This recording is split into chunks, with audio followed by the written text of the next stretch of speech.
At makipag-ututang dila kay Laika Barista!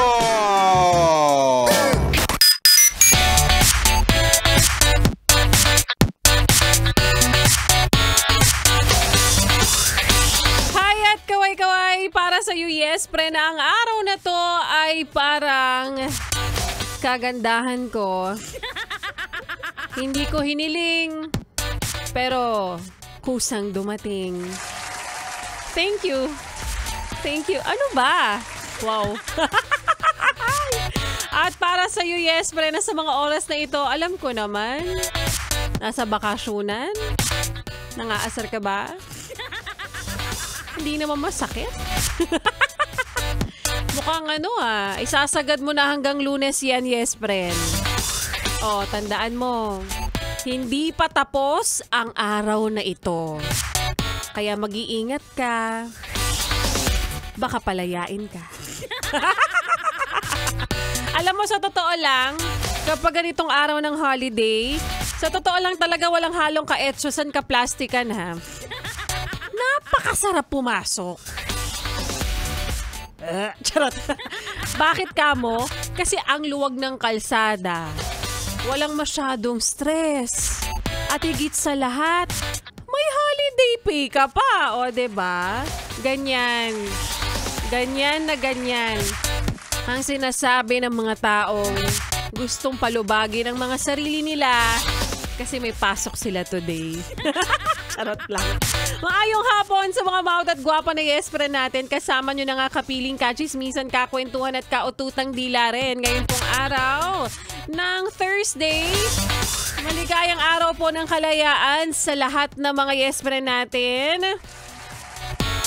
Sa mga walang pasok, sige, isama natin kayo.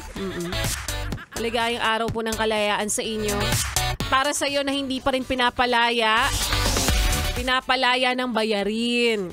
Hindi tayo makakalaya dyan. Alipin tayo niyan, yes, friend. At para sa iyo, yes, friend, na nasa bakasyon nga ngayon, di sige na, ikaw na. At para sa mga kumakayod pa rin at alipin ng salapi, well, yes, friend, pare-parehas naman tayo.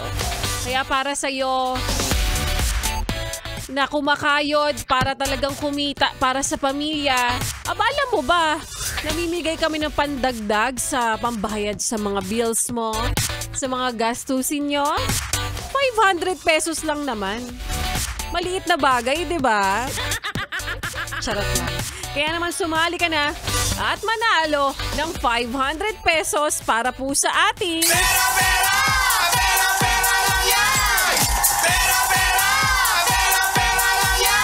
simpleng paraan lang yan, yes, friend. Araw-araw namimigay po kami niyan dito sa 101.1 Yes FM. 500 pesos. Tama po ang iyong narinig, yes, friend.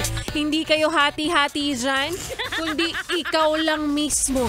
Oo, ang pwedeng manalo sayo ang 500 piso. Sa paanong paraan? Makinig lamang sa programa ng mga DJs ng 101.1 Yes FM. Simula po umaga hanggang kay Biboy Bibo. At alamin sa kung paanong paraan po namin ipinamimigay ang 500 pesos na yan. Alam ko hindi mo yan palalampasin kasi nga mukha kang pera. Kahit ako din naman, pag sinabi ang premyo 500, ba't di natin effortan? Kung pwede nga lang ako sumali dyan, bakit hindi? Di ka sure. Charot. Good luck and congratulations po sa mga yes pa rin nating nanalo lang ng 500 pesos para po sa ating.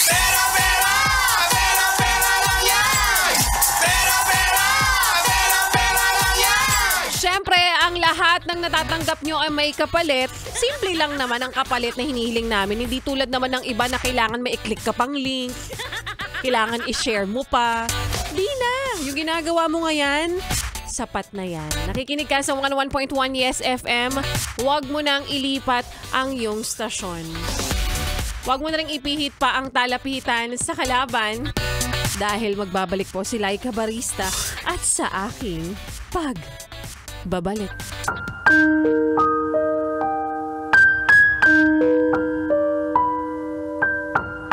We all deserve assurance and consistency. Kaya wag kang magsettle sa taong sa umpisa lang magaling.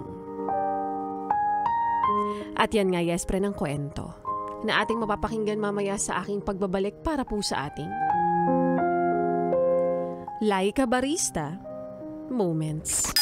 Pero ngayon, syempre, ituloy muna natin ang pakikinig mo sa mga kantahan ko ngayong hapon.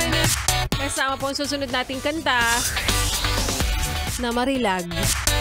Dito pa rin sa iyong paboritong istasyon na solid na kabanding, ang 101.1. Yes, FM.